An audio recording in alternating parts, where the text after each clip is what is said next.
4-1-1 as we get things set. Dartmouth in the all-green kits today, and the Panthers in the home whites. We are underway from Ambrose Urbanic Field. We'll show you that Pitt lineup momentarily, but starting with Samaya Fury, Sarah Shapansky, Lola Abraham across the top. That's that Pitt attack.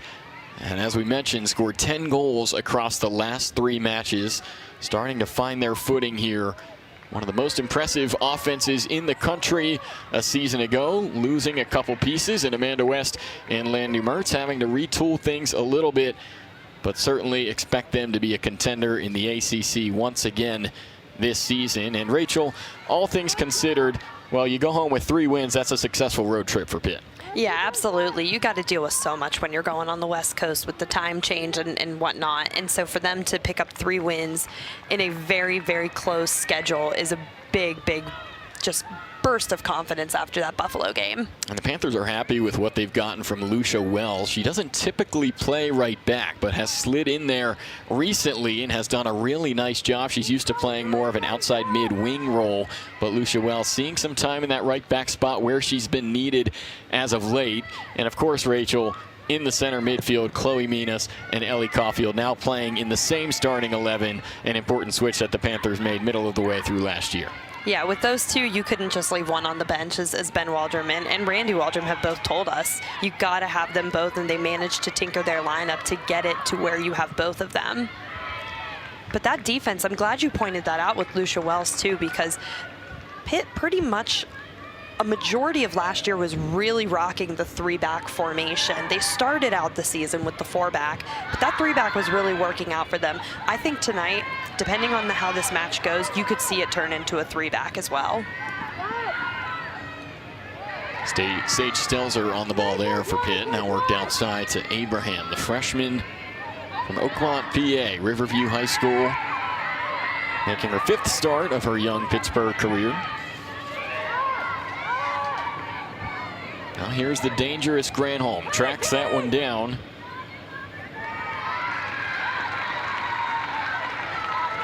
And earns the corner for Dartmouth. Hey, Rachel, how about Granholm had a hat trick in the first 19 minutes of Sunday's game? Yeah, that's certainly impressive. And tonight getting a little bit active here up front. She usually plays in that lone striker-ish formation, but Dartmouth's not just going to sit back and let the Panthers come and attack them. Although that is kind of a preferred style. They kind of like to sit back and wait and see how the game goes. But for them to get an offensive start here. And nearly starting the scoring is Dartmouth. Breach makes a big save, and ultimately Stelzer clears for Pitt.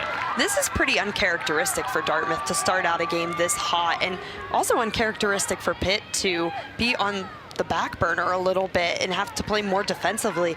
That's a huge save there by Ellie Breach. She's got a cluster of humans in front of her, and look at the awareness. Impressive job by Zalski, too, on the goal line there. It looked like she saved a Dartmouth goal as well. Impressive job by Pitt. And Rachel, you're right, but that's one thing that Dartmouth head coach Taylor Schramm told us about yesterday when we talked with her, is she said, look, we recognize the lack of offensive production a season ago, went into the offseason trying to develop a more offensive and attacking identity and mentality, and so far this season they've done just that. Yeah, and to come into this game with 8 goals, I mean, no matter who the opponent is, you can go into a game against Stanford with 8 goals, and that's going to do something to your confidence. So Ivy League school, probably not the most eyes on them. They're coming into Ambrose Urbanic. They know what Buffalo did just a few short 10-ish days ago. They're looking to do the same thing here. So the Panthers now earn their first corner kick of the night. Sarah Shapansky, you'll likely see taking corners from both sides for Pitt in this one. It'll be a left-footed in-swinger, headed towards Fury, punched up. Caulfield gets ahead on it. Panthers trying to turn it around, but Dartmouth able to snuff it out for now. Obviously, it's very early in the game here as Shapansky puts in another ball and Connors grabs it comfortably, but it is very early in this game. But one thing that Ben Waldrum has been stressing with us is efficiency. 1, 2, 3-ish, we'll count that as a 3 feet, get on the ball here, you have to put that away. And that is what Pitt has been struggling with, is that efficiency. And one thing that Coach Waldron stressed is, hey, when we get into ACC play and they've got Stanford coming up, they've got UNC coming up, you can't let those opportunities pass you because they're going to make you pay. And Rachel, what I thought was interesting about that comment is he said it's offensively and defensively. Yeah. From 18 to 18, he's very proud of the way they've played, but said when they're in their own box and when they're in the attacking box, have to be a little bit sharper. Now Szupanski on the far side, dancing around Seals, Fury, and Caulfield had a wide open net. She'll be frustrated and want that one back, Rachel. Yeah, that's one. It's tough. Ball's coming in at a very weird lopsided angle here. Probably got a little bit on her toe instead of on the inside of her foot. Just goes over the net. Connors is wiping her brow on that one. Just how that didn't get in, she's probably thanking her lucky stars. And Ellie Caulfield, typically so skillful, excellent touch. You rarely see a mistake like that from a player from her caliber. Caulfield's such a vital piece of this Pitt team, and very competitive spirit as well. You can expect her to keep knocking on the door for the Panthers the rest of this half and the rest of the match. Well, it's interesting, her position right now is she and Chloe have kind of swapped, because usually Ellie is the more defensive midfielder and Chloe is the one up more in the attack. So they kind of swapped a little tonight, so I'm curious about the mindset on that switch. That group of center midfielders for the Panthers, Chloe Menas, Ellie Caulfield, Kira Mellenhorst, part of Randy Waldrom's club. He's in his 7th year as the head coach of the Pitt Panthers. Of course, a long list of program records for Pitt last season. Without a doubt, the best season in the history of Pitt women's soccer. Went all the way to the national quarterfinal before falling to Florida State to end the season. Sarah Szupanski, dangerous on that flank. She's got Grace Martin on her. And threads a needle to Mellenhorst. Mellenhorst, Fury. Fury's shot is touched and off the bar, ultimately caught by Connors, but the Panthers testing Allie Connors in net early. Allie Connors shaking her head there, knowing that she has to grab that on the first try.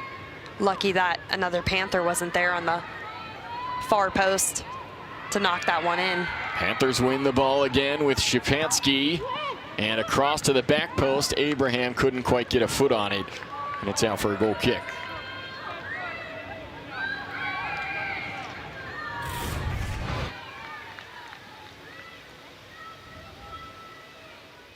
And Rachel, you can tell, compared to the last time you and I were here for that Buffalo match, Panthers just seem to have a little bit of a different look in their eyes. 6 shots already in this match through just about 8 minutes.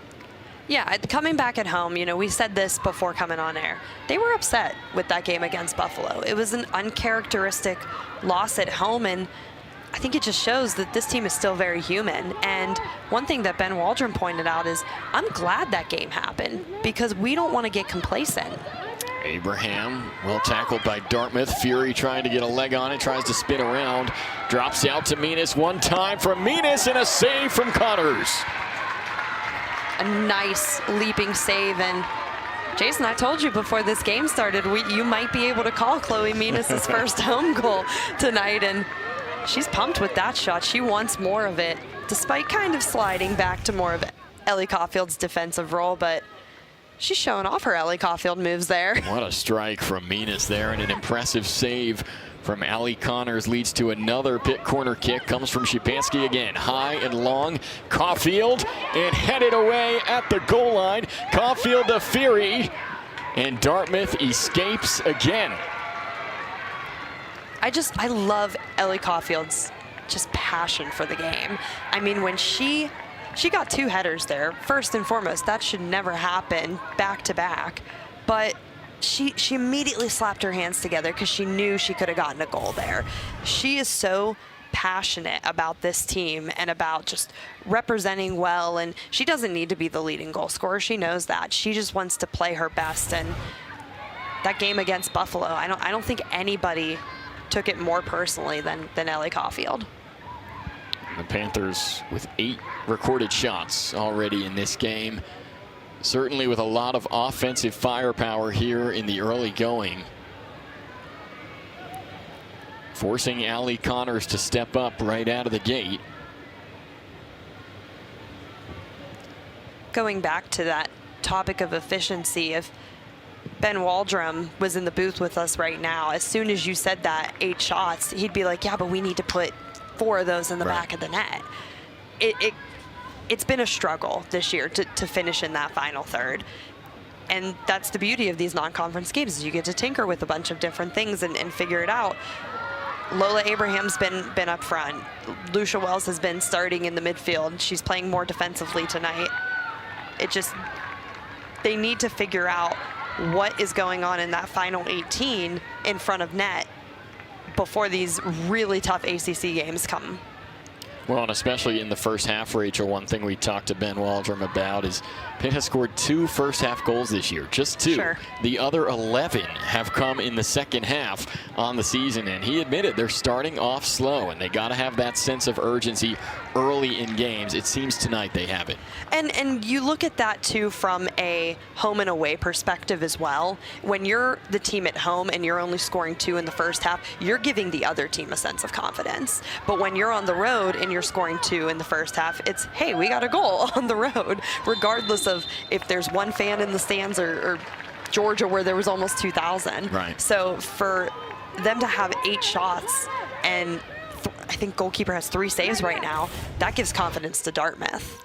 Here's Abraham taken down right outside the box. Didn't appear to be too much contact, but enough for a whistle. And now a Pitt free kick in a dangerous spot. And looks like it will be Szupanski. About 12 minutes in here, first half. No score yet, but the Panthers applying a ton of pressure. Szupanski goes for goal, diving Connors. Zalski's rebound wide. And Rachel, Allie Connors has been busy in the last 12 minutes. And I'm sorry to say it's going to continue for her. She's going to have a very busy night tonight. Another opportunity there, just slightly wide.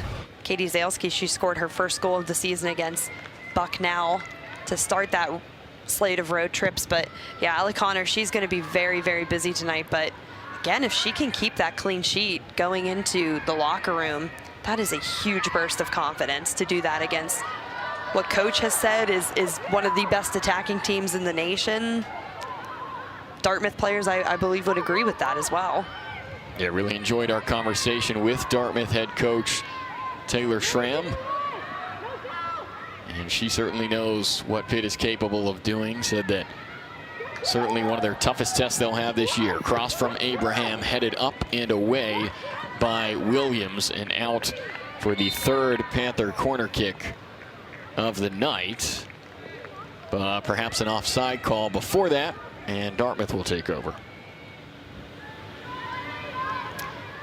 And Taylor Schramm, we were happy to learn, Rachel, that she is a Canonsburg, PA native. Of course, just about 30-40 minutes from where we're at right now. Said she has a really good relationship with Pitt head coach Randy Waldrum. And, well, she told us that Randy was the first email that she received when she got the job at Dartmouth. Randy extending his congratulations and saying, hey, we got to get a game on the schedule and get you back home. And, well, here we are.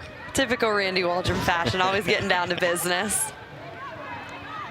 But great, sorry Jason, great to have that local connection. And one thing that Coach Schramm said is no matter what, there's going to be people in the stands. I believe she has 25 people or so here with her tonight. She said, I'm not sure though if they're going to be wearing Pitt gear or Dartmouth gear. That's to be seen. That's right, but she said she's just happy that people will be coming out to support a good college soccer match here. And even mentioned how impressive it's been to see what Randy Waldrum and his staff have done here at Pitt. Talked about a game in 2019 where Dartmouth actually beat Pitt.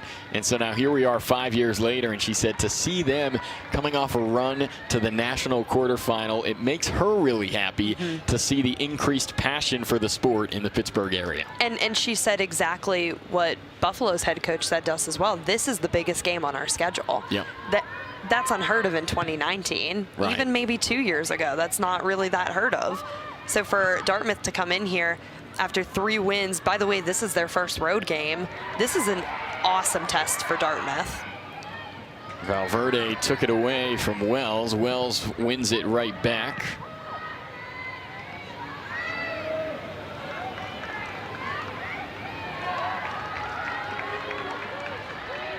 You know, we've talked about tinkering with the lineups in the front, but for all the soccer nerds out there, I know it's weird to see a number 9 as a defensive player. It is very shocking. I don't think that's something we ever. Amanda West wore that uniform for 5 years, and I don't think we would ever see Amanda West starting a game as a defender. So I keep thinking, what is she doing back there? Oh, wait, she's starting on defense tonight. Have to remind yourself it's not Amanda West back there, right back. There's Lucia Wells with a nice header to Minas. Panthers still searching for that first goal. You said it, Rachel. As much as they like the 10 shots, they care more about getting one in the back of the net. Fury tripped up right outside the 6-yard mark. She thought that it should have been called. It wasn't. And Dartmouth keeps things at 0-0. Taylor Williams, Maya Fury going up head to head. I don't think so. I think she got her foot on the ball. She didn't clip her feet. I think it would be a harsh call. I could see the argument that Samaya Fury's trying to make there. But on that replay, it looked like Williams got the ball, and she's a veteran player. Panthers probing. Minas to Mellenhorst. Weaving through, trying to find a teammate. But you said it, Taylor Williams, very experienced player for Dartmouth, Rachel, and enjoyed the story that Taylor Schramm told us about her relationship with her. Said that when Schramm was an assistant at Dartmouth, before she had left for Boston College, it was Williams' freshman year, and she remembered thinking how much potential she had. And so now, with Schramm coming back, she's really enjoyed seeing Williams' potential really come to fruition. And she put a lot on her as well in terms of, this is up to you to turn yourself into, I think she called her a franchise tag player, essentially. Not really a phrase you hear much in soccer, but really cool to see Taylor Williams rise up to that challenge and really establish herself. And Coach Schramm said she's found her voice. She's not afraid to speak up and really lead that back line. And I wonder who that reminds you of. Maybe a certain Panther assistant coach who was a coach on the field last year for the team. So maybe coaching is in Taylor Williams' future. She could be the next Ashton Gordon. Of course, Ashton Gordon, such a instrumental component of Pitt's run last season, playing center back, and then joins the staff alongside Randy and Ben Waldrum. Jesse Goldman, there's Ashton. Might remember her wearing number 32. The heart of that back line last year for Pitt women's soccer. Panthers trying to make another run. Here's Szczepanski. Lays it off to Mellenhorst. Out wide, the freshman Abraham. Dancing, spinning, crossing, and a clearance from the big green. That's Faulkner back there alongside Williams at the center of that defensive line for Dartmouth. Valverde trying to work on Wells. Panther right back wins the ball. Szczepanski.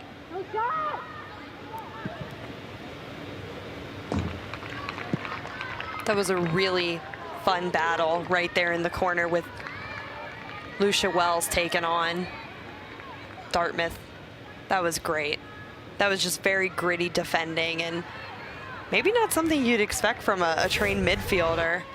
But this is great. I love this. Frankie Valverde and Lucia Wells, that is just some determination right there to just really want the ball. Of course, Rachel, it's been interesting to see some of the defensive developments for Pitt over the years. They've lost some talent. It's been cool to see how they replace big pieces back there on that defensive line. Olivia Lee, as of late, has been sliding to more of a central defensive role after playing outside back for a good bit of last year.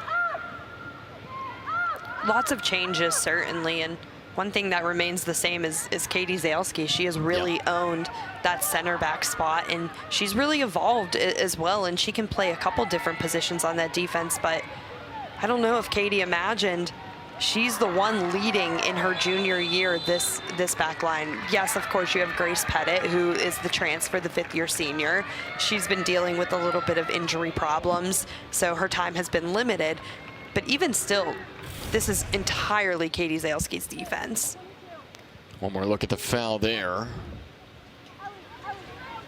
Mary Lundrigan taking the brunt of it for Dartmouth. And the set piece will come from Grace Faulkner, fifth-year defender from the state of Rhode Island. The ball in from Faulkner. Breach comes out and catches it clean. Well done by the Pitt keeper.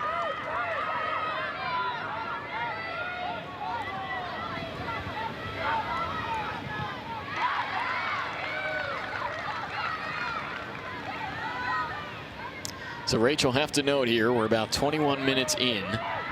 So far, a lot of what we've seen throughout the season from Pitt. Clearly dominating in possession. They have the better of the chances, but still 0-0 on the scoreboard. Yeah, and efficiency is still the word here. Just trying to get these shots on target, but not just on target, in goal.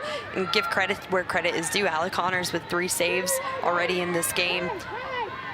Just Pitt needs to figure out a way to be a little bit more lethal in front of goal. Caulfield making a run, shields the defender, and saved by Connors.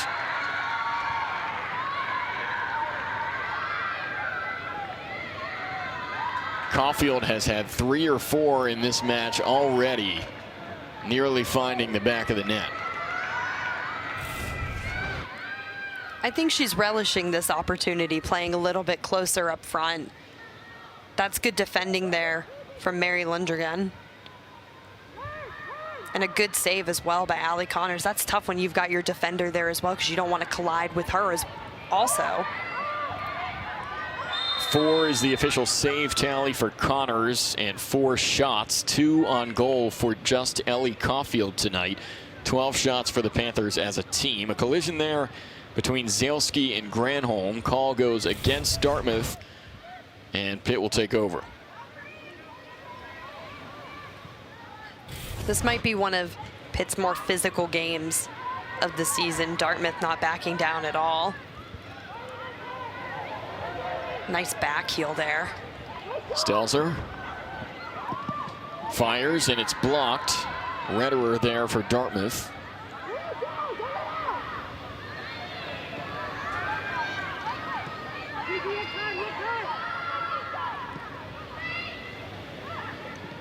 I think when it comes to some of these shots, the number is high, but a lot, I would say about 4 or 5 in this game alone, and this has been a theme from the past couple Pitt games. They're such long shots. They don't need to be that long. Get the ball in the box, build up, have some good passes. Pitt is a team that really, really likes to possess, and it's another thing Ben Waldrum said coming into this game. We expect to lead into the possession, and we expect to have Dartmouth sitting back a little bit deeper, as you can see the foul here. But Pitt taking these long shots with 2 defenders in front of them, those aren't good shots at the end of the day. Well, Rachel, and it's a good point, too, because especially these 2 home matches they've had so far, Buffalo and Dartmouth, Pitt is the more skilled team compared to Buffalo. They are more skilled than Dartmouth, and so to your point, Pitt has the ability to weave through the box a little bit instead of settling for those shots from 20, 25 yards. Use your skill, use your efficiency inside that final third and come up with a better look. And Dartmouth is, yes, they're sitting back, but when Pitt is making their way into the box, their defense is stepping up immediately on them. That's one pass toward the outside and a swinging ball in, and you've got yourself a goal. Right. 9 times out of 10. From inside the box instead of outside. Exactly. I think it's just needing to be a little bit smarter about these shots. And again, the theme of this season might be the word efficiency. We're going to be saying it a lot on these broadcasts. It just needs to be better in front of net. There is a cross from Abraham. Mellenhorst now battling for it, but comes out to Valverde. And worth noting, Sarah Szypanski, 6.2 shots per game on the season. That is the most in the ACC, and 3rd in Division I. And as highly touted as Szypanski is, only 3 goals on the year despite all the shots. And so to your point, maybe being more selective, part of the game plan for her and for the Panthers. And just like Ben Waldrum said earlier this week, she wants to score. Of course, she's got the 6 assists, and that certainly helps the team, but she puts a lot of pressure on herself to deliver in front of net for her team. Szypanski, another corner for Pitt. Just under 20 to go, first half. In-swinging ball, Zalski trying to get there. Olivia Lee heads it up. And players from both sides trying to get a piece of it, but it's cleared away. Now Minas able to beat Seals. Tried to find Caulfield, but taken away.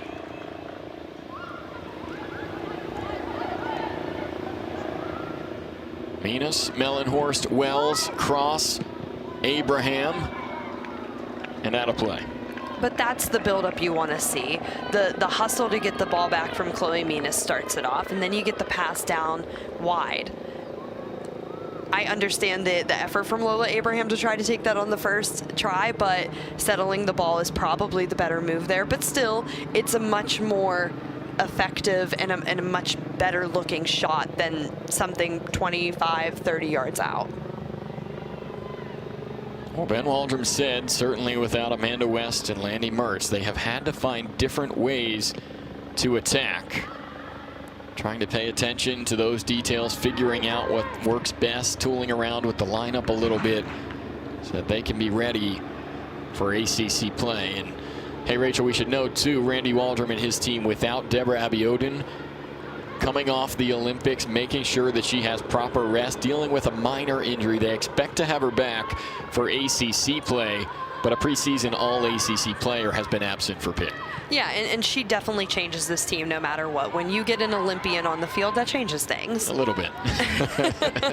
and that workload that she had at the Olympics, the time off is deserved. And the idea of the coaching staff is we don't want something to turn into something worse. Right.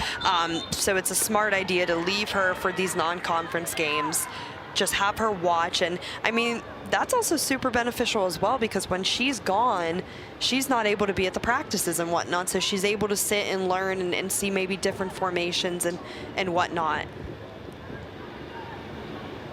Nigeria played 3 games in 7 days from July 25th through the 31st at the Olympics. Really weighs on Deborah Abiodun and her ability to properly prepare physically and mentally for more soccer. And so, like you said, just being careful and making sure that they have a player of her caliber when it matters most later in the season, as well as continues to shine at right back for Pitt.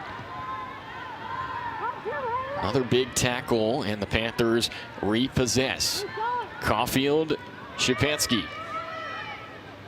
cuts inside, deflected on the cross. Abraham, Mellenhorst, and another Panther corner. Sarah Szypanski taking it. Again, Jason, you mentioned earlier, she takes them usually from the left or the right.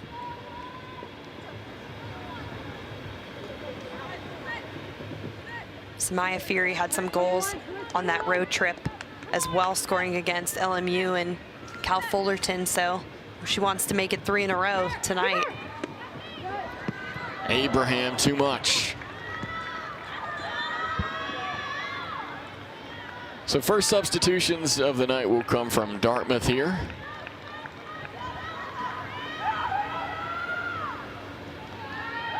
"29 minutes in from Ambrose Urbanic Field. Hannah Curtin Sydney Brown for Dartmouth.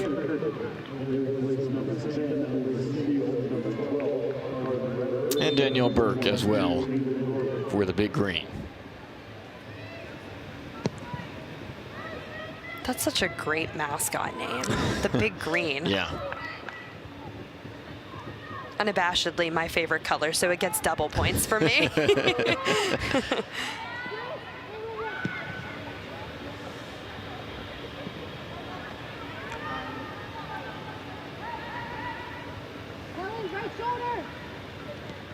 Love a good kit with some stripes as well. Absolutely. You know me, I'm the kit.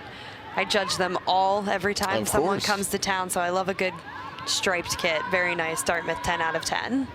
Well, and I like that Pitt added the subtle stripes to theirs as well. Agreed. I remember a few years ago it was just solid, but then I believe now the whites and the blues have those smaller stripes. Really like that added touch. Anytime you can take a white kit from just being a white t-shirt is an upgrade. Caulfield has a chance. Szypanski trying to track down the rebound, but she was in an offside position.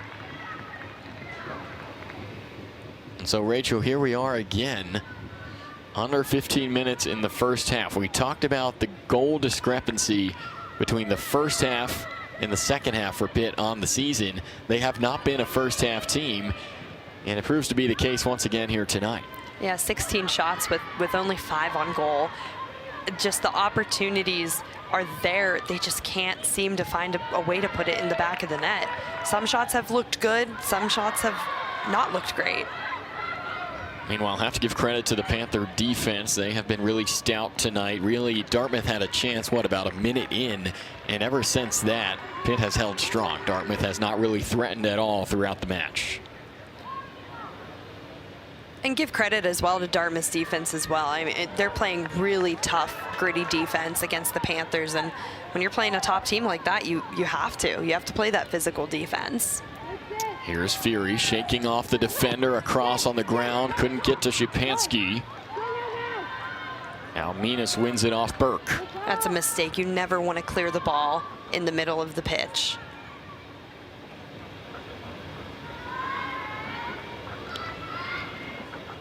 Wells taking the space. And a good tackle by Lundrigan.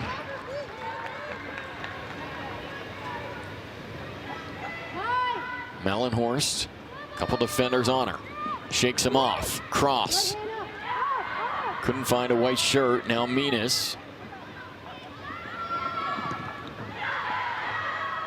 Caulfield has it taken away.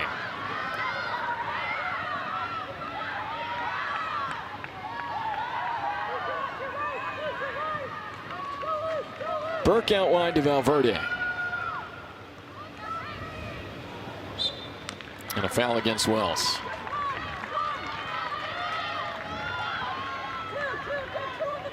Well, Rachel, on the flip side, if you're Taylor Schramm, you're thinking about 12 minutes left in the first half. Pretty happy to be tied with Pitt. Sure, and Allie Connors as well, too. I mean, this entire team, if this score remains 0-0 going into the locker room, they are going to be the happier of the two teams, for sure. Dartmouth has been really solid so far, just not breaking their shape. They've been playing tough, not afraid to take Pitt on 1v1. And Dartmouth really isn't doubling up on anybody either. They're not leaving anybody open. They're covering their space very well.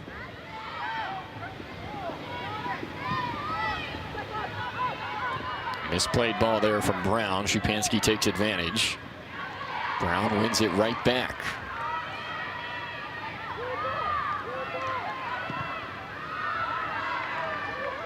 A resilient and determined effort so far tonight from the Big Green.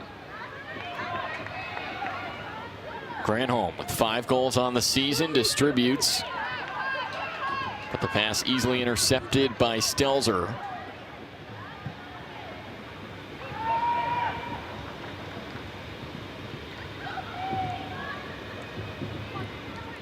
Can start to sense a little bit of the frustration from the Panther side. Rachel, you and I always mention sometimes useful for us to just take a peek over at the Panther sideline and look at the coaching staff there. And I think they know that Pitt is a much better team than they've shown tonight. Certainly, and it's tough too because on paper, Samai Fury takes a shot there. A little bit over the crossbar there. It's tough because on paper, you lose 4 players. Ashton Gordon stays as an assistant coach. The other 3 went professional. Great. But off of the paper, those are 3 really impactful players. 4 really, counting Ashton Gordon in here as well. Anna Bout was that super sub. We all know what Landy Mertz and Amanda West did. So while Pitt is returning a huge bulk of starters and just a huge bulk of talent, so they don't really have to reteach things or learn things too much, these are some massive holes to fill, and they're trying to figure out who works best in which spot. We've seen Lola Abraham, we've seen Kira Mellenhorst, we've seen Lucia Wells, we've seen Riley Keeley has gotten some time as well with her tall frame and stature. It's just finding what is working best right now. I'll be curious to what lineup comes out in the first ACC game, certainly. Well, what stands out, Rachel, is that comment from Ben Waldron. I think we're really seeing it take effect tonight about dominating from 18 to 18. Yeah. Because Pitt has done that tonight. Every ball in the midfield, they've really won. It's just being more efficient in this area right here. Szupanski has a shot, denied by Connors again. And so, again, Rachel, it's just trying to be a little bit more clinical in that area. Yeah, and I mean, I'm going to ignore that one because that's a good send into the box and just a smart grab from Allie Connors there. But again, I'm not a fan of these shots that are 25 yards out. And when the ball bobbles 3 or 4 times inside the box, I understand there's a lot of traffic and congestion, but how 1 or 2 of those don't go in the back of the net is definitely going to be something that Pitt is going to be scratching their heads about. 4 saves for Connors. Ellie Breach for Pitt has not had too much to do tonight, aside from that chance early on. Dartmouth seeing what they can make of the final 8 minutes here in the first half. Panthers have not made a substitution, but looks like we'll get our first right here in the form of Ava Boyd, going to enter for Samaya Fury. So Boyd, the Michigan State transfer, steps on. Coming off a game Sunday at Cal State Fullerton, had 33 minutes in that appearance. She is local from Pine Richland High School. Now suiting up for her hometown team and has been worked into the lineup a little bit more recently here in non-conference play.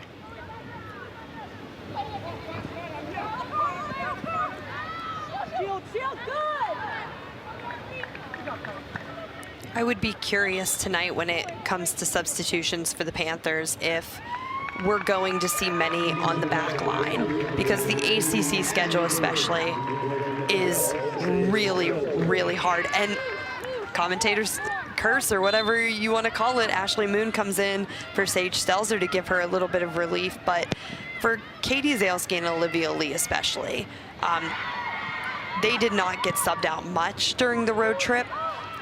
And that's a lot. The travel, the amount of games, the tight schedule. ACC plays coming up, and you've got 2 really tough opponents on the docket. So I'm curious if Ben and Randy Waldrum have a plan for their defenders to give them a little bit of rest before coming into such a really tough slew of games.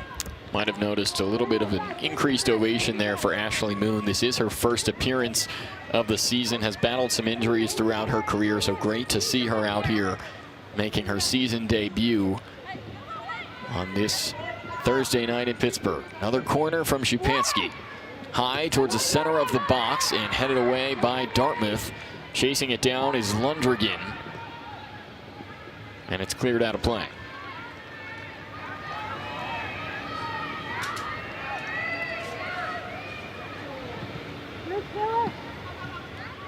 Pretty sure on every corner, Dartmouth has thrown every single player into the box to defend as well.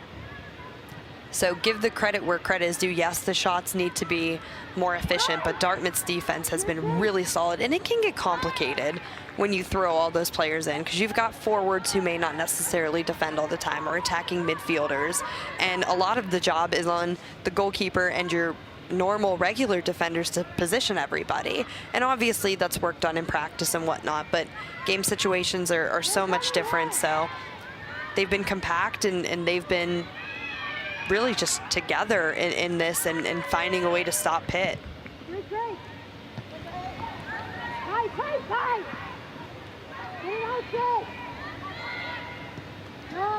Well, you point out Dartmouth's defense was really impressive a season ago. Mentioned the offensive struggles for Dartmouth last year. They only averaged slightly more than a goal per game, made the defense even more essential to their success last year, achieving 7 wins on the season. 7-3-5 record for the Big Green last year. And we mentioned Daisy Granholm. She led the team with just 3 goals last year. She's already got 5 to her name this season, if that's any indicator of the increase in offense. Here's Mellenhorst, cuts back, and Dartmouth wins. There is Granholm looking for an option.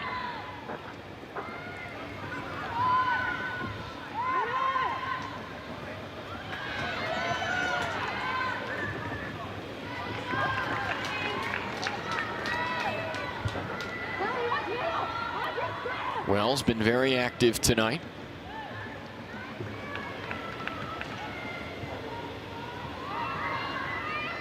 Here's Mellenhorst. Can Dartmouth make it to halftime with a 0 on the Panther side of the score sheet? That's the goal for them in the immediate 4 minutes. 18 Panther shots in this first half, and about to be the 6th Panther corner kick.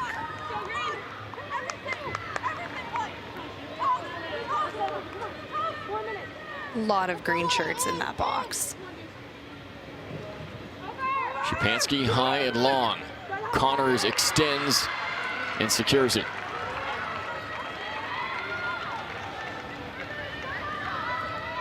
Obviously, the emphasis when it's a 0-0 score at home is, why isn't Pitt scoring? What is going on?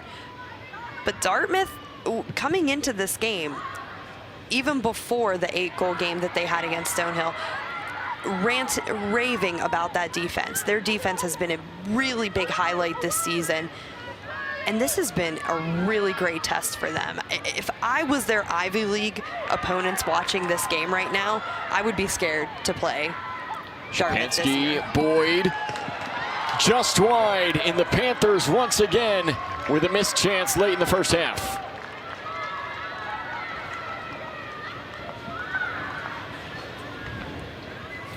Lots of cheers, like you said, for the Pine Richland native, but just off here, tough angle of a shot.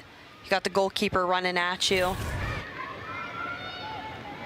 But good to see another player getting into the attack for Pitt. They have players who can score. It isn't just a one-trick pony show. They have a lot of potential up top. It's just finding what works in front of net. And can't harp enough on the play of Lucia Wells once again with a big time tackle there at right back as Mellenhorst gets tangled up with Sutton. Nothing called on that collision, and the Panthers end up with a throw. You can feel the little bit of increased urgency from Pitt in the final 2 minutes of the half. They want to go into the locker room with an advantage. I'm glad you mentioned Lucia Wells too, because if I had to pick a player of the half, it would be her, certainly. I mean, she has done really well in a very unnatural position. Right. Yeah, you would never know that she doesn't typically play right back, huh? But you'd know she's from the Whippeal, that's for sure. Yeah. She has that Western Pennsylvania toughness. Went to high school at North Allegheny along with Sarah Szypanski. They were high school teammates. Yep, Wells just a couple years behind Szypanski in school, but certainly cool to see each of them now suiting up for the Pitt Panthers. Wells sends a perfect ball in, and just off the head of Williams. You know, I almost want to put the headset down and run into the Pitt locker room. and just hear what they're going to say. Try to figure out how to break apart this Dartmouth defense and just talk about the efficiency in goal, because it's not there. And I guarantee you that word's going to be said a lot in the locker room. And not a good look on the face here of Katie Zalski. We've talked so much tonight about how vital she is to that Pitt back line. Was a starter as a freshman, now in her junior season. And she'll be tended to here. Looked like she was grabbing at her lower leg, possibly the foot. And she'll receive some attention as Randy Waldrum looks on. And they're not going to force her to play the rest of this half. And they're going to give Grace Pettit, she's getting a little bit of a warm-up over on the sideline. Get her in and finish the half and see what the break brings. But definitely your utility woman on that back line is Katie Zalski, and never want to see a player go down like that. And she's a player who doesn't get hurt a lot. So you know when she goes down and she grimaces in pain like that, you know it's legit. Just got her foot crunched there. Yeah, you can see just kind of got tangled up with Daisy Granholm. And good to see Zalski on her feet, walking off now. And that is Grace Pettit, number 19, trotting on for the Panthers. And well, as you said, Rachel, the hope is that Pettit finishes out the half. You go to the locker room, hopefully just a temporary injury for Zalski, and the possibility exists for her to get back out there for the second half. But similar to the way that they talk about Deborah Abiodun, the ACC games are what matter most. And so if you do have to keep Zalski off and give her the necessary rest, that's ultimately what matters most. And if Pettit can get some minutes in the second half, a solid 45, that would help her confidence so much after dealing with two very different injuries in the preseason and then here in some of these non-conference games. Panthers still going to make one final run here at the end of the half. Clearance from Faulkner.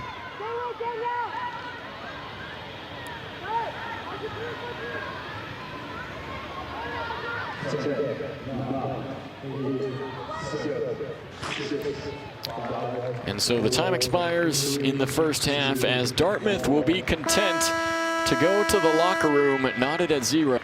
Put one on the board and maintain the lead throughout the next 45. Panthers with ACC play looming. Just about a week away. Trying to go into conference competition on a high note. That might be the fastest foul we have ever seen. It was in opening 5 seconds.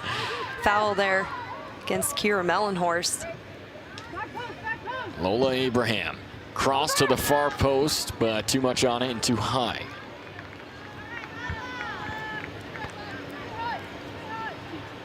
Jason, I want to point out that before going into the locker room, might not have seen it on the broadcast, but Ashton Gordon was out there toward the bench with what I believe it looked like the defenders and Ellie Breach as well, just talking to them. And the defense has been very solid tonight. I think you mentioned it toward the end of the first half there. They had a little bit of a threat in the opening first minute, but pretty much held it together solidly on defense. But still, Ashton Gordon doing her best. That defender heart never goes away. And she talked to her group about maybe getting forward or maybe just keeping up the good work, whatever it is. Love to see that from a first-year head coach, first-year assistant coach, but really she's been doing that for the last few years. She was always seen as the coach on the field for Pitt, and just really special to see her take that initiative with this group. By the way, so good to see Katie Zalski back out there for Pitt. Of course, she went down with an injury late in that first half. She appears to be good to go. Lola Abraham laboring a bit on the far side, something to keep an eye on.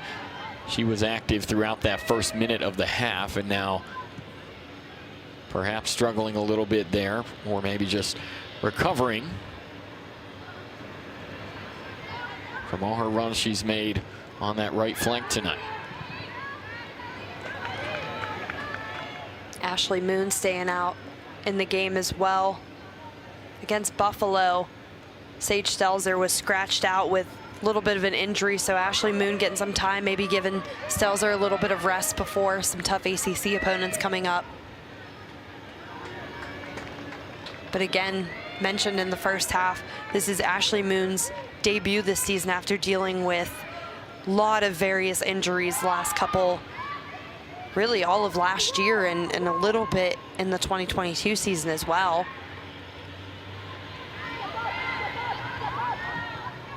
And so starting to approach the period of the match here where it does become necessary to know no overtime in college soccer. That was a rule that was changed prior to last season.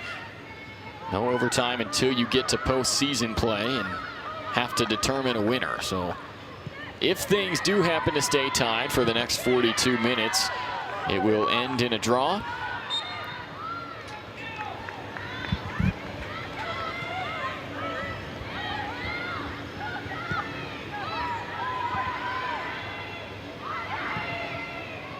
Beautiful through ball there. Seals trying to chase it down. Well done by Ashley Moon in her return.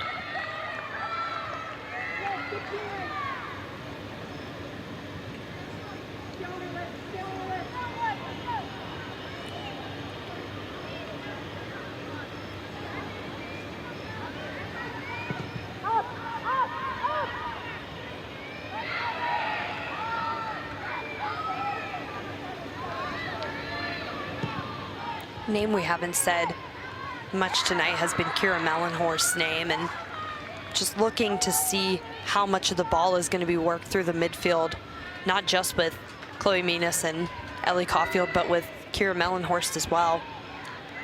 She scored first goal of the season during the road trip this past weekend, scoring against Cal Fullerton. Ben Waldrum said she just has such a good soccer IQ, and he compared her to Anna Bout. That is a big compliment. Anna Bout was that super sub, that ultra reliable player for many years for Pitt, playing professionally now in Denmark. High cross here from Dartmouth, intended for Seals, and did her best to keep the ball in play. Looks like she actually did somehow. Still dangerous. Granholm got a head on it, but out for a goal kick.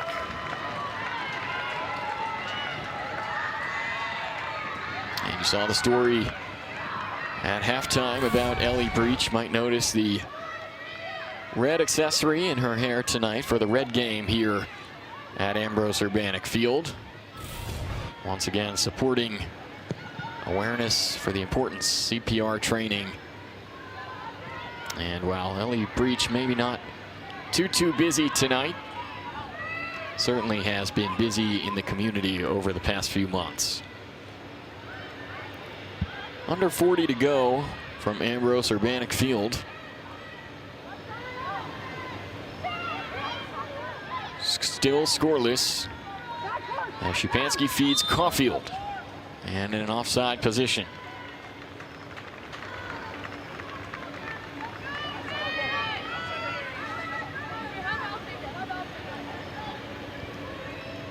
Said the opening 10 minutes of this half is going to be really important to set the tone, and right now it's very even. Most of that first half was Pitt controlled, Pitt related. You're on majority one side of the pitch, but Dartmouth has come out looking very good on offense as well, getting some chances, making Pitt run, which is a big part of this game. It's a big field. Lots of heaviness on the legs, especially coming off of a big West Coast trip. Dartmouth has come out with a lot of intensity, not just on defense, but on that attacking front as well.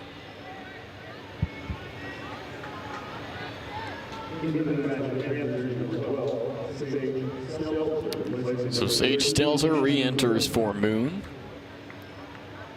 She was effective at that left back spot throughout the first half.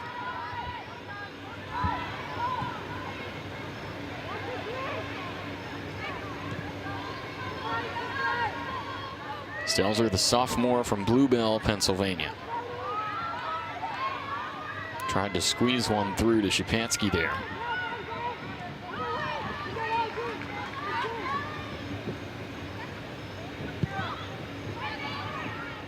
Dartmouth perhaps looking a little bit more composed to start the second half. Panthers have not recorded a shot so far in this second period.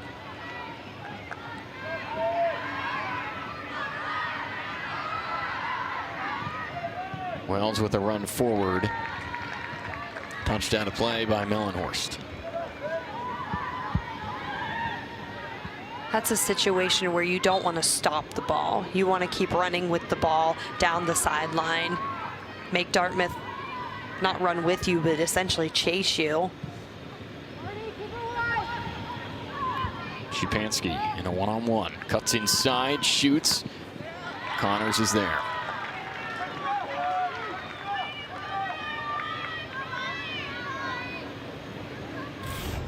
I understand the idea of wanting to get a shot, but again, this is one of those longer shots. Get that ball in the box. Low put percentage. Put some real pressure in front of the goalkeeper. Get some numbers up. There's 37 minutes left in this half. There's no need to rush these outside shots.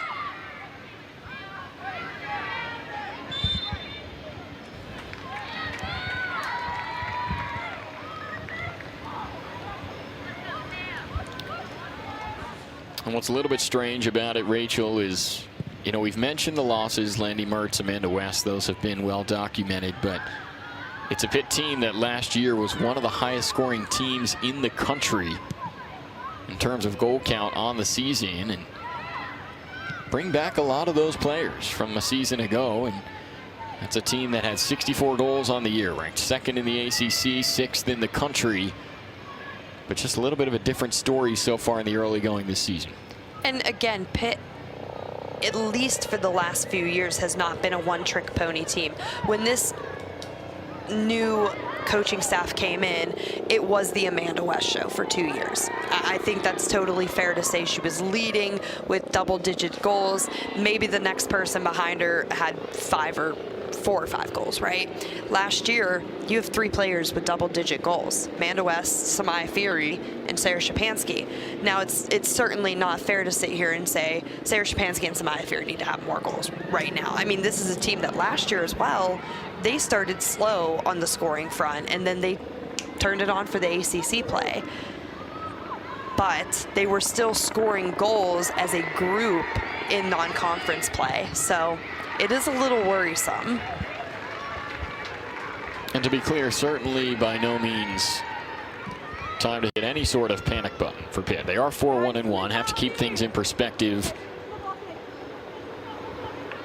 But just would like to see, as Ben Waldron mentioned, a little bit more technical ability in that final third. Said his team is on a good path, but trying to focus in those scenarios. Corner kick here for Dartmouth. Breach comes out and headed by Menas on the goal line. She saved a goal. Just another thing to add to the resume of Chloe Menas there.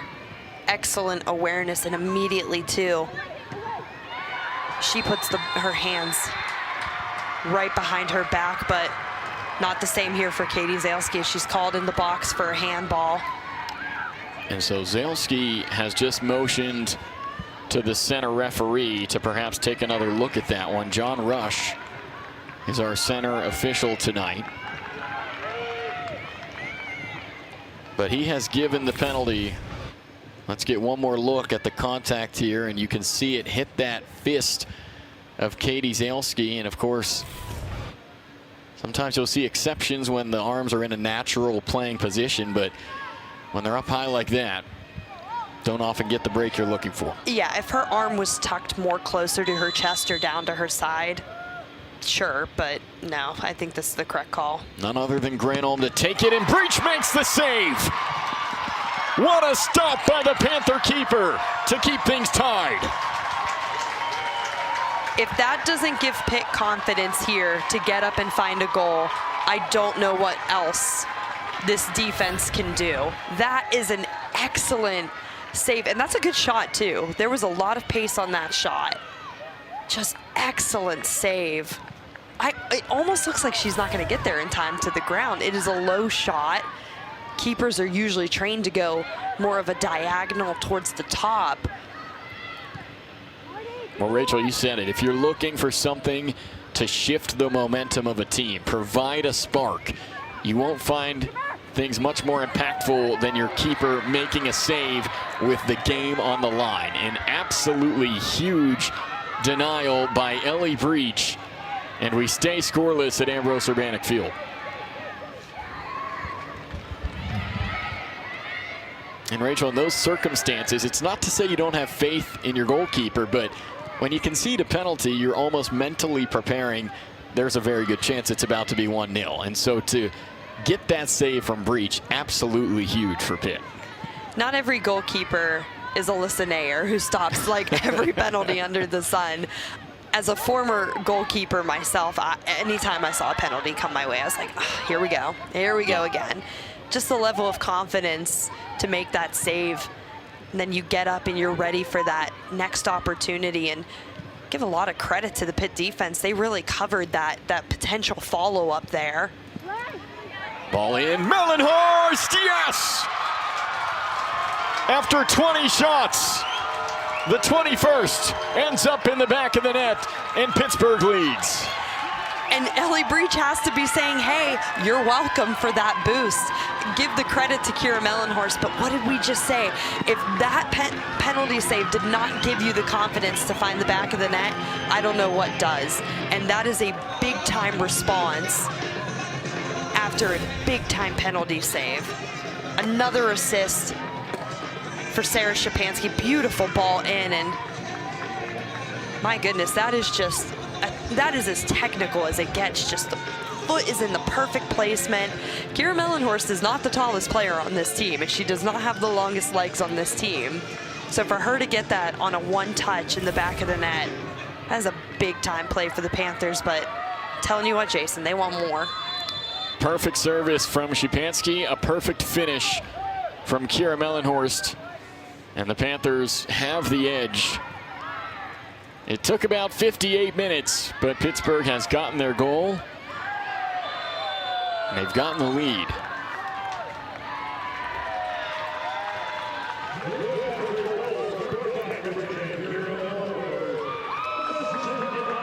It's the 5th goal in the career of Kira Mellenhorst, 2nd of her season.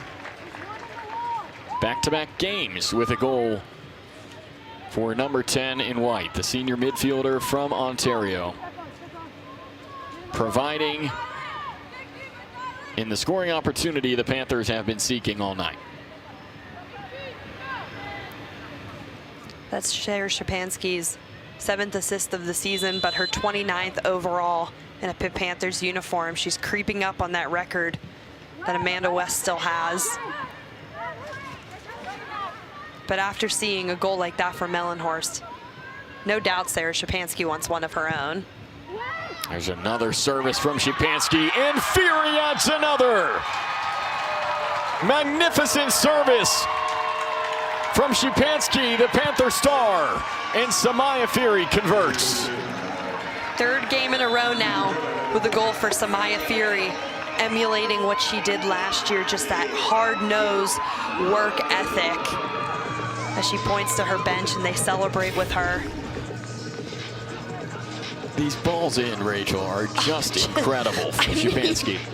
I have to argue with Ben Waldrum at some point that maybe she does like assisting better, because these are so good. I mean, it's just so smooth, silky going into the box.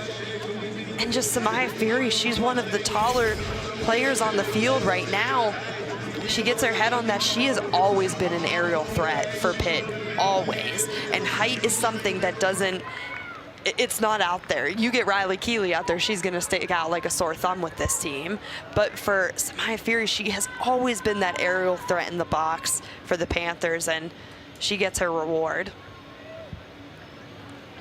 Momentum has certainly shifted in the match. Panthers, of course, have had the better of the chances all night, but Dartmouth, that defensive line has been a thorn in the side of the Panthers until the past few minutes, and just like that, In a 2-minute and 20-second span, the Panthers have consecutive goals from Kira Mellenhorst and Samaya Fury and a 2-0 lead.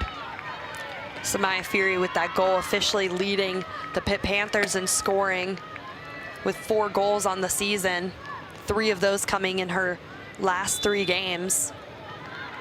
She's always just been so consistent for Pitt, though. Anytime that whether she is a starter or a substitute, she's recently, in the last 2 years, become more of a consistent starter, but man, she makes the most of her opportunities. And one thing that Ben Waldrum said on the call with us was, if you would have seen her when she was at Oklahoma State, you wouldn't even know who she was now. I mean, her transformation into the goal-scoring, just, again, hard-nosed, tough player that she is, wasn't really evident during her early days at Oklahoma State, but boy, she's turned it on in Pittsburgh.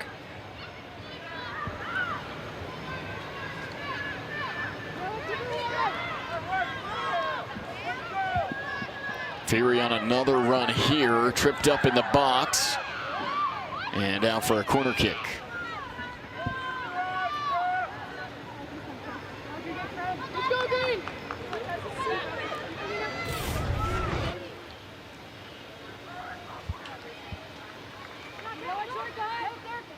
In the first half, I said, Dartmouth isn't really doubling up on everybody, and that's changed as a 3rd goal happens.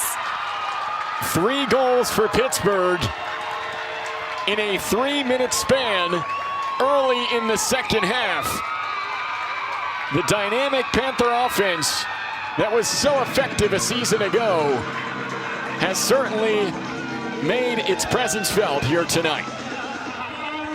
That's Olivia Lee's first ever goal. That smile is not coming off her face at all tonight. First career goal for the sophomore defender.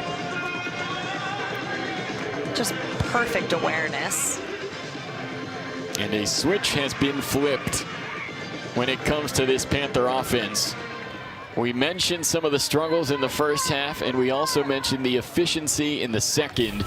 They now have 14 second-half goals on the year.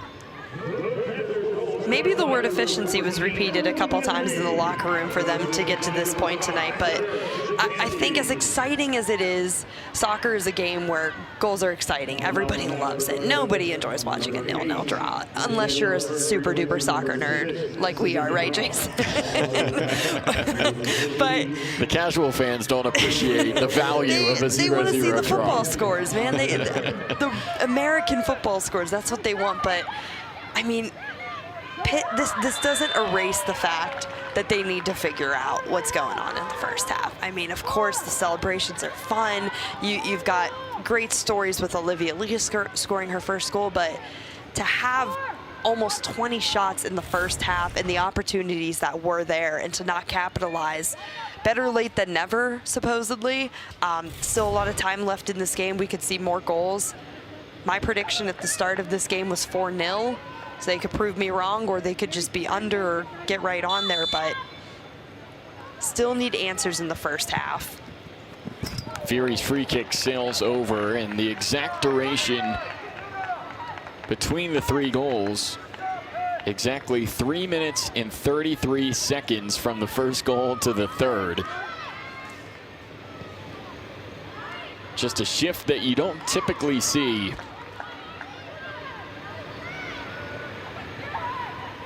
And the Panthers have proven what their offense can do when its potential is maximized.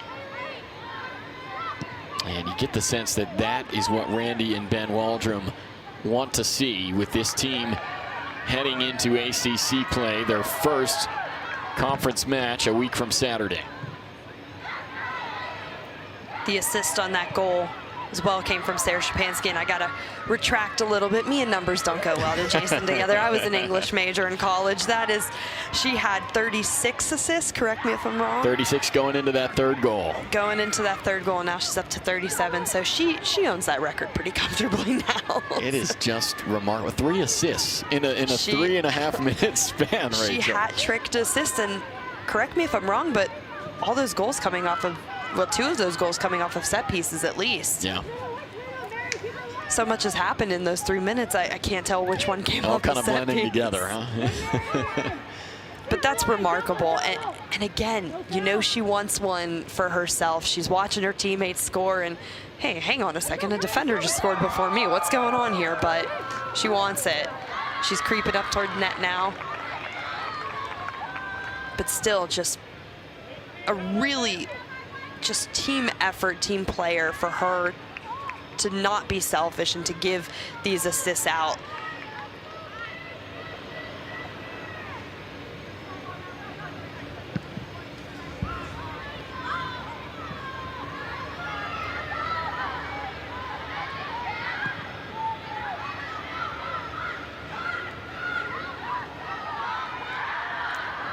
Panthers certainly not letting up yet. Still 27 minutes to go here from Ambrose Urbanic Field.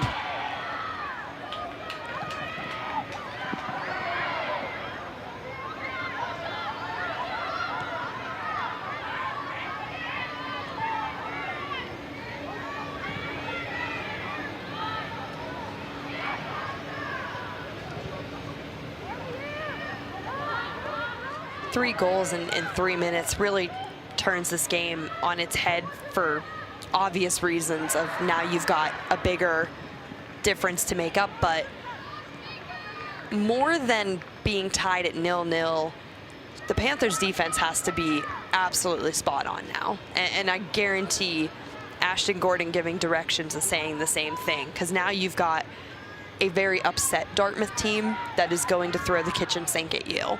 I don't know if on these set pieces they're going to be packing in 11 players. They might leave 2 up top, because one thing Ben Waldron pointed out is, yeah, Dartmouth's going to play defensively, but that counterattack is good, is very, very solid, and that's something you have to be worried about and at least prepare for when you're playing teams that tuck in so defensively. So Pitt's defense now has to be sharper than the entire first half if they want to keep this clean sheet and keep the win.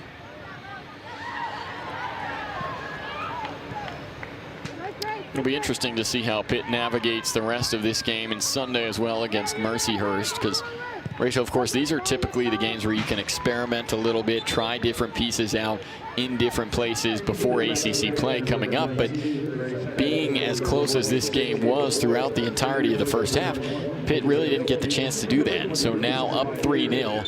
You see Grace Pettit come on. Katie Zalski takes a rest. Ava Boyd re-enters, and you might see a little bit more substituting from the Pitt side. And that can be critical going into ACC play to get players those opportunities. Yeah, and I love the substitutions here. I think that's really smart from Randy and Ben Waldron to, A, get Katie Zalski some rest. She did come off injured in that first half. Get Grace Pettit some minutes to give her some confidence there. Ava Boyd's going to get some time, some meaningful minutes against a quality opponent. Sarah Szupanski, simply spectacular. Wow. But it's called back. I mean, still no less impressive, but I'm not sure. Maybe an offside would be my only guess, is if they can say that a player was in an offside position and impacted the play. But that's strange, Rachel. That looked like a pretty clean shot to me. Surely, yeah, that's one that I think the coaching staff for the Panthers is going to be pretty upset about. It looked like Ava Boyd was the one shown there on the replay holding her hands up like, well, what do you mean? I mean, that's a perfect, not just cross, but chance into the net. I mean. And we are seeing now, Rachel, foul on Ava Boyd. So let's see if you see anything here. She almost goes to the ground first, and then just a collision there with the Dartmouth defender. And I'll tell you what's a shame about that is that it clearly had no impact on the shot and on the goal. That ball was going into the net regardless, but ultimately called back. No, and I think when you've got a set piece play like that, it's just a congestion of bodies. Right. To call a foul on one person when you have 4 players hitting the ground is kind of absurd, to be honest with you. And I know if I was on that Pitt coaching staff, I would certainly have some issue with that one being called back.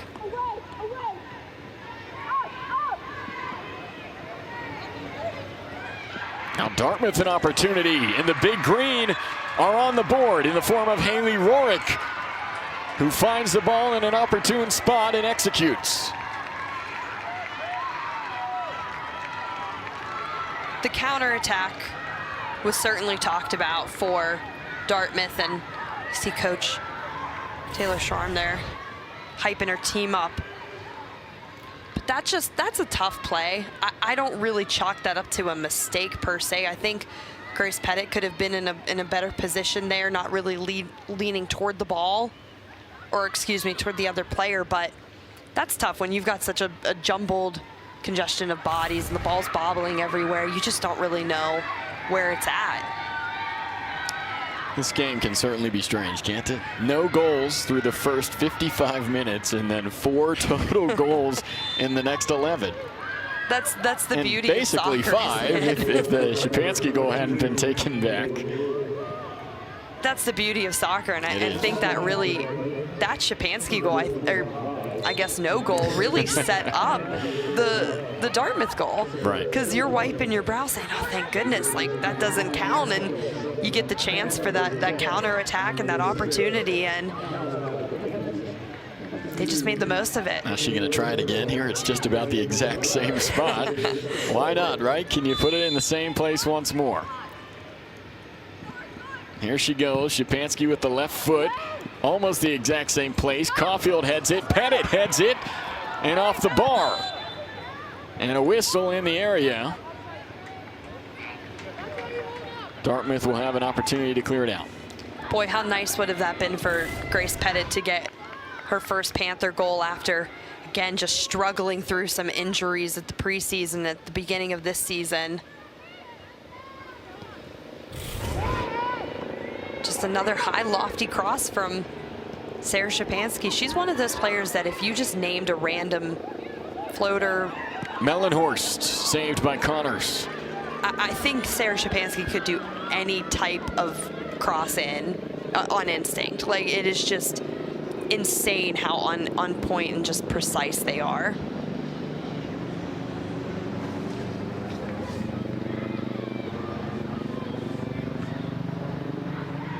It's interesting, Rachel, if you kind of compare the different abilities of all the Pitt wingers over the years, because Landy Mertz was always praised for the service that she brought. She was able to beat defenders consistently and find ways to get crosses in as Abraham sends one in. But Szczepanski, to me, what separates her is she can really provide excellent service from anywhere on the pitch. Yeah, I think you just nailed it. She takes literally every set piece, no matter where it's at. I think it's fun at this point. Why do you even have that second player standing over the ball? You know who's going to take it. That's right. They're trying for the decoy, but it's not working. Who are you trying to trick, right? Come on. Exactly. Film exists for a reason. That's right. But yeah, I think you nailed it. She's just so precise from every location, and she's lethal in front of goal too. And last year she was the same way. She started out slow on the goal scoring front and really lit it up in ACC play. So maybe the best is yet to come from Sarah Szczepanski this season. Of course, that'd be hard to believe. Yeah. Considering what she's achieved already. Certainly.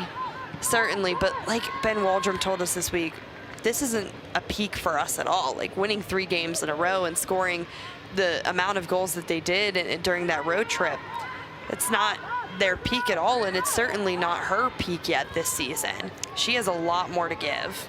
28 goals and now 37 assists in the career for Sarah Szczepanski. She is the program all-time record holder now in total assists with those 37. And she is as worthy as anybody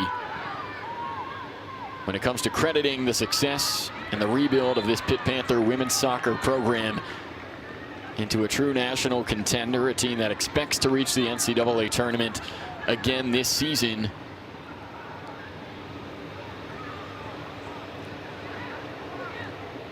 Think about where she's from too. She's local, so this obviously, of course, this team means so much to every player. I mean, look at someone like Chloe Mina. She's from Canada, and you couldn't tell me otherwise if she hadn't lived here her whole life, just the honor and the respect that she has for representing Pitt. But for these local kids, I mean, it just really means something, especially to be part of that rebuild. I mean, this group of young ladies grew up with, again, no fans in the stands, just no eyes on Pitt women's soccer, some lackluster performances in years and records and whatnot. But to be part of the equation to really turning this around, and a big part of that equation is huge. Saw Lucia Wells receiving some attention on the Panthers sideline. Didn't seem to be too concerned of a look on her face, hoping that possibly just a cramp here late in the match. Lucia Wells has played every minute up until exiting here with about 20 minutes to go. And yeah, good to see the laugh from Wells. She's happy about her performance tonight, and she should be. She's been excellent in that newly found right back spot that she's been in for the Panthers. Here's Caulfield. Fires. Stopped by Connors. 3-1 lead for Pitt. 18 minutes to go in the Panthers' penultimate match of the non-conference slate. I still think, too, going back to your point on Lucia Wells, as you see the replay here, we've seen Ellie Caulfield shoot out there before. Usually it's a little bit higher, but still a shot nonetheless. And I think during the first half, we said, hey, get rid of those shots. You need a goal, get into the box and make something happen. But of course, you still want the goals. You know, this is a team that can score, I think, multiple goals. No disrespect to Dartmouth at all. Their defense has been outstanding in this game. Right. Don't let that score fool you from just watch the first half and really the first 55 minutes of this match, and you'll see that. But Boyd bangs it home, and the Panthers are in cruise control now. Ava Boyd opens her account as a Pitt Panther.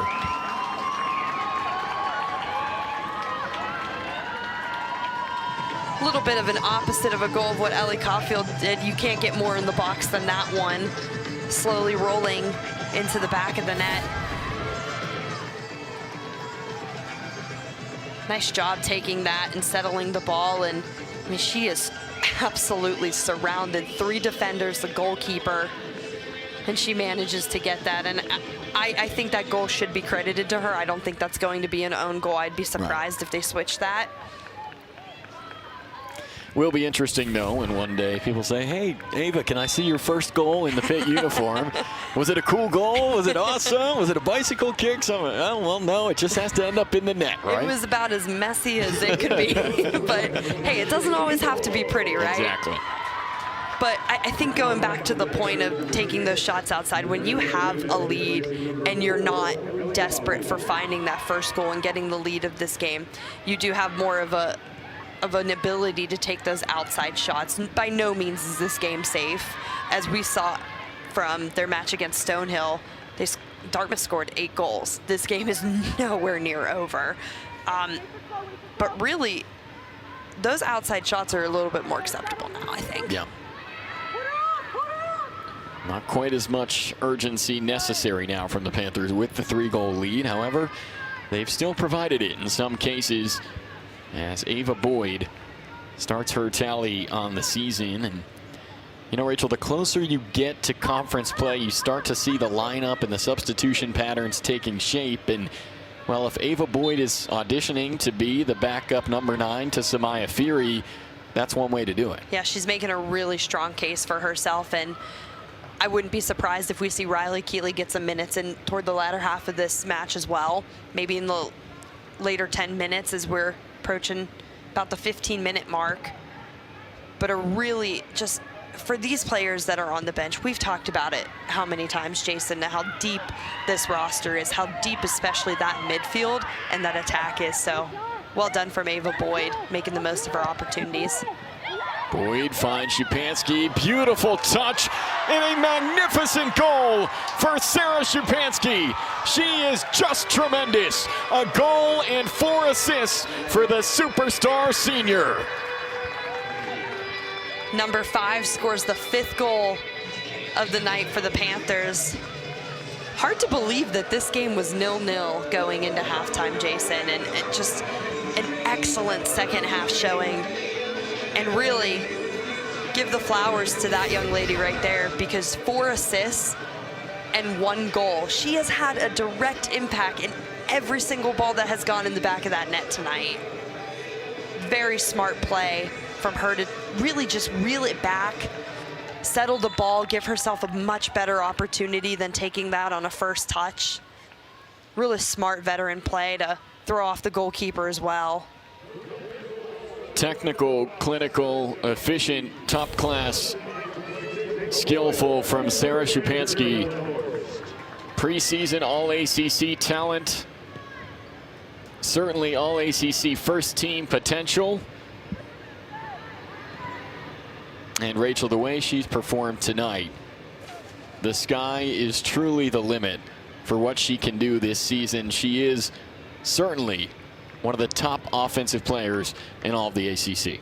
I mean, I think Taylor Schramm called her one of the best players in the entire NCAA right now. And, you know, we've talked a lot, too, about just her impact. And, of course, all of the flowers given to Amanda West for what she has done in a Pitt uniform. But Sarah Szupanski, she's not in her shadow anymore. And she wasn't last year leading the team in scoring. She certainly is the player to watch this year for the Panthers. I mean, she has just been tremendous. Her growth from really 2022 to 2023, and that continuing into this year has just been a tremendous thing to see. And here it comes. You're getting more subs. Brianna Rodriguez came in for the Panthers to relieve Sarah Szupanski. I like that substitution. Give her the break, some rest.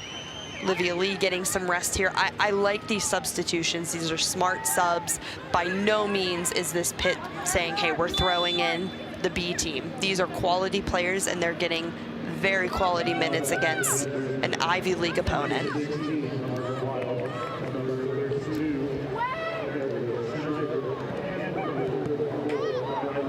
Panthers not laying off the gas just yet. And Rachel, during the substitutions there, you notice the huge grin on the face of Randy Waldrum. A little bit different demeanor compared to what they had in the first half, huh? Something changed since Randy got his haircut, I think, Jason. You can tell he's been out in California, though. Look at that tan he's got. I know, I'll have to compare with him. One of the substitutions that came in, Riley Keeley again. She sticks out like a sore thumb up there. She is 5'11", I believe. She scored her first collegiate goal during that road trip. So congratulations to her on first Panthers goal. We've got a goalkeeper substitution here. Yeah, goalkeeper substitution, as you noted, Rachel, and that's Mary Catherine Daly coming in for Dartmouth. And Taylor Schramm has talked about how happy she is with all of the options she has between the bars. And Allie Connors, coming into tonight, has really had an excellent year. Had 3 starts before this one, 17 saves, a .895 save percentage. But Taylor Schramm was prepared for one of the best offenses you'll see at the ACC level and in college soccer, and knew it would be a more difficult test tonight for Connors, and have to credit the way she performed in the first half. Certainly. But at some point, Pitt just becomes too overwhelming. Certainly, and I think it's a fair substitution, and honestly, I don't see it as a punishment. This is a chance to get Daly some quality minutes against a very quality opponent here. Give her some test. But like I said there toward the beginning of the second half, Ivy League opponents should be worried about Dartmouth this season, because they looked really, really strong in that first half, and opening up the second half, just not sitting back and waiting for Pitt to come to them, but really putting the pedal down and going for attack. Brianna Rodriguez has been active since entering for Pitt, number 6 in white. On the sideline over there, Abby Rice is warming up with goalkeeper coach, assistant coach Jesse Goldman. So might not be the only goalkeeper sub tonight. And again, just I love the mindset with substituting tonight. The college schedule is brutal. And so any chance you can give players some much needed rest and to reward players for well done in training and whatnot is always a good thing. And Abby Rice is a really interesting goalkeeper because she was a starter at Tennessee. And so for her to come in and to really, there's always goalkeeper competition. Let's just be clear about that. But to take that back seat to Ellie Breach has got to be tough coming in from the SEC and being a starter and whatnot. So this is deserved. These are minutes that are deserved and not just, oh, well, we're winning 5-1. We're safe. We can put her in. She's going to get tested. Yep, you're absolutely right. And, you know, we talked about in these games, Pittsburgh wanting to have chances to experiment, substitute, get many players opportunities. They specifically mentioned at the goalkeeper spot, and as good as Ellie Breach was tonight, they went into this weekend thinking we want to get Abby Rice some time as well. And so now with under 11 minutes to go, Rice steps in and will have an opportunity here in the closing moments of tonight's game to get some time. And Ben Waldron mentioned that competition is actually a lot closer than people think. Again, she just brings a lot of really solid experience. I mean, the SEC is a very tough conference. I think it's probably number 2, I would say, behind the ACC when it comes to the better conferences in women's soccer. I think ACC has a nice hold on that even before Stanford and Cal came in. But SEC regularly puts teams in the NCAA tournament and has teams do well in that tournament. Georgia looks solid again in the game against Pitt. And that's, I think, something important to remember too, Rachel, when you look at the scope of this Panther season so far. A lot of attention goes straight to that loss at home against Buffalo. But you can't ignore the fact that before that, Pitt had gone on the road to Georgia in a top 15 game and drew an SEC opponent on the road in one of the top caliber teams in the country there. Yeah, and in a tough environment as well, too. And so for Pitt to have the rebound that they've had, the scoreline remains the same, or Pitt is leading in the scoreline as the minutes close down here. It's the 4th win in a row for this team. Right. That's a really strong bounce back, and I just love when Ben Waldron explained to us, like, kind of happy the Buffalo game happened the way it did, so we can't get complacent. He would much rather have a game like that in non-conference play and early in the season for them to see, okay, here's the things that we need to work on. And something poignant that he mentioned was we've improved in every single game. And if we are making mistakes, they're new mistakes that we then correct to the next one. They're not making the same mistakes, and that's just really good to see. And the Buffalo game, uncharacteristic, especially at home, but a lot to learn from, and I think that's really helped propel their offensive just explosion these last few games. And so yet another game here for Pitt, continuing that same pattern. Rachel, on the season now, 2 first-half goals, 16 second-half goals. And I think you and I would both agree the offense that we see from Pitt in the second half is far more close to what we expect of them on a game-to-game basis. But I think Randy and Ben Waldron would both be happy if they can spread the wealth a little bit more and have some offensive production in the first 45. Yeah, I was just thinking, if Pitt scored 20 goals in the second half, the thing that you're going to hear from at the end of this game is, how the heck did we not put it away in the first half? What do we need to do to correct that issue? And that's something that they're just going to have to figure out as they go. Again, got to give credit to the Dartmouth defense. They were very solid in that first half, especially. This is a tough opponent, and they held their own. Buffalo, during that game, their defense was astounding. Goalkeeper, especially for 90 minutes. Yeah. So it's just, there's opportunities that you have to say, hey, that's a great save by the goalkeeper. That's a great block by the defender. But I think the ones that specifically Ben and Randy are going to look at are, that ball just bobbled in the box 4 times, or it just got off of one of our players' heads 3 times. How do we get that on goal in the back of the net?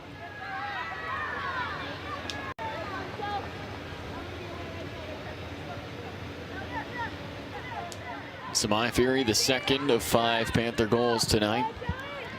A little bit of a different mood on the bench compared to about an hour ago, huh? It's so funny when you see the players see themselves on the screen and just the reactions. They're like little kids almost. When Lucia Wells was shown earlier, she waved and said, "That's me." Like, yeah, and you were just on TV for about 70 minutes there running around. I love it. It's great. It's just a fun team and a really fun group to be around.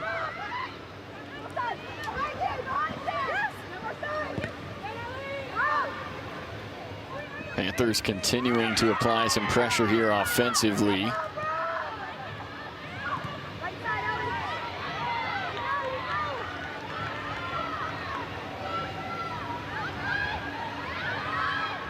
Some younger players for Dartmouth as well getting in here. It's hard to believe calling a junior a younger player, but when you have, I believe it's 13 quote-unquote seniors, you've got a couple fifth-year seniors, and you've got your true seniors in the mix here. 19 total upperclassmen.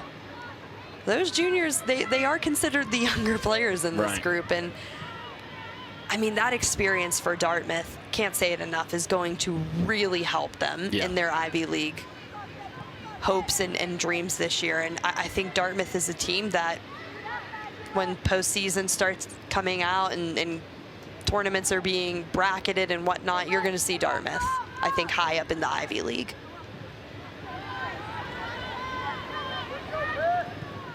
Well, Taylor Fram mentioned to us that she was so happy to see the buy-in from a lot of players as Gagne strikes and scores. Magali Gagne with her first career goal as a Pittsburgh Panther. And the outpouring of offense from Pitt in the second half rolls on. Well, the first goal, also that Sarah Shapansky was not involved with, honestly might have been the prettiest goal of the night. That was a gorgeous shot. Oh my goodness, the curl on that. Nothing Daly could do for this goal. You could be the tallest goalkeeper on the planet and there's still nothing you can do here. Nice composure to cut it back, but oh my goodness, that is breathtaking. What a shot. So Rachel, you start to wonder now. 6 goals, that's the most they've had in a game this season. This has been their best offensive display by far. All of them coming in the second half. Will this be the spark that this team needed to carry some momentum going forward, and when they come out Sunday against Mercyhurst, be able to notch some goals in the first 45 and finally settle into that rhythm that we're familiar with on the Pitt offense? You just took the words right out of my mouth, because I'm telling you, if they even score just 1 goal against Mercyhurst in the first 45, that'll trump the 6 goals that they scored here in the second half. Right. It's the offensive explosion is great, but they need that goal in the first 45. And Mercyhurst, welcome to Division I. Yeah. They got upgraded this past off season, and that's going to be a big test for Mercyhurst. But that's going to be one of those games that, by no means at all, is Mercyhurst going to be a team that Pitt just walks all over. Just like Ivy League team right here. Not the most well-known conference, but still battled really hard in this game, and especially in that 45 minutes, looked almost flawless on defense. But yeah, they need to score in the first half against Mercyhurst, and I think there's going to be a really big conversation that needs to be had if that doesn't happen. But even just 1 goal against Mercyhurst in that first half will be ranked higher, I think, in the coaching staff's mind than the 6 here in the second half.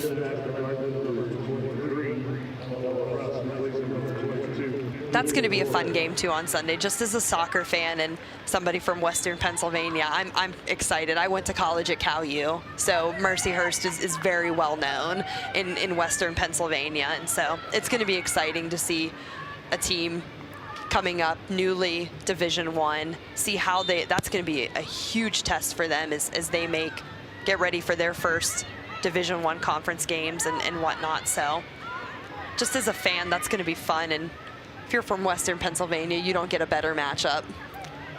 Tonight does start a 4-game homestand for Pittsburgh, so if you're a Pittsburgh native looking to See some high-level soccer, plenty of opportunities coming up. Sunday is that Mercyhurst match at 1 o'clock in the afternoon, and then ACC play begins next Saturday, September 14th. Panthers will host Louisville. Saturday night game at 7 o'clock, and then the following Thursday, Pitt's got North Carolina. Top 5 team currently in the country. Rachel, you and I will be here for that one, and gonna feel weird not having Anson Dorrance on the sideline, huh? So weird. I mean, legend, absolute legend of the game. He has done incredible things at North Carolina, has dipped his hands into international coaching as well, coached the U.S. women's national team. It's just so, that's one of those people that you never expect to retire. Like, Randy Waldrum is never going to retire. He's going to be on that sideline for a very, very long time, I feel. Yeah, they're going to have to drag him off there, huh? All right, Dad, it's time to go home is what Ben's going to say. But it's just, and he's still going to be rocking that hair in 10 years, let's be honest. I think, but Anson Dorrance, man, just anybody who knows soccer, not even just women's soccer in this country, knows who Anson Dorrance is. Absolutely. He is an absolute legend, and can't say enough about what he did for UNC, and intriguing to see what it's going to be like. It's going to be weird having a different coach to talk to. Yeah, it sure is. Enjoyed our conversations with him over the years, and what a huge game that will be. If Pitt can continue on the path that they're on, you expect that to potentially be a top 25 battle. Panthers tonight will improve to 5-1-1 on the season. It's a Pittsburgh team coming off a 17-6 in 1 year, most wins in program history. Took them to the ACC semifinal and the national quarterfinal, but they truly believe that they can take it a step further this year. They believe they have the talent and the depth to do it. Of course, the ACC perhaps stronger than ever. The amount of teams that you expect to be in the mix for an NCAA tournament spot, and Pittsburgh now right in the thick of that conversation.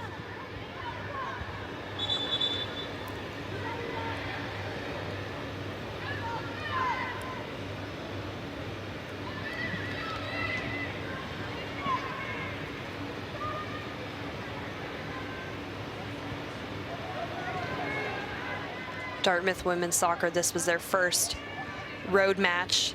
They're staying local, though. On Sunday, they're playing Robert Morris University. Just a hop, skip, and a jump away in Moon Township. Then they have another road trip against Colgate. And then they return back home against Hofstra. So the Big Green will fall to 3-2. Of course, Ivy League play coming up for them as well. But if there were any concerns or worries about the Pittsburgh offense, well, they did their best to put those to rest in the second half tonight. A 6-1 win for the Pitt Panthers. 6 goals scored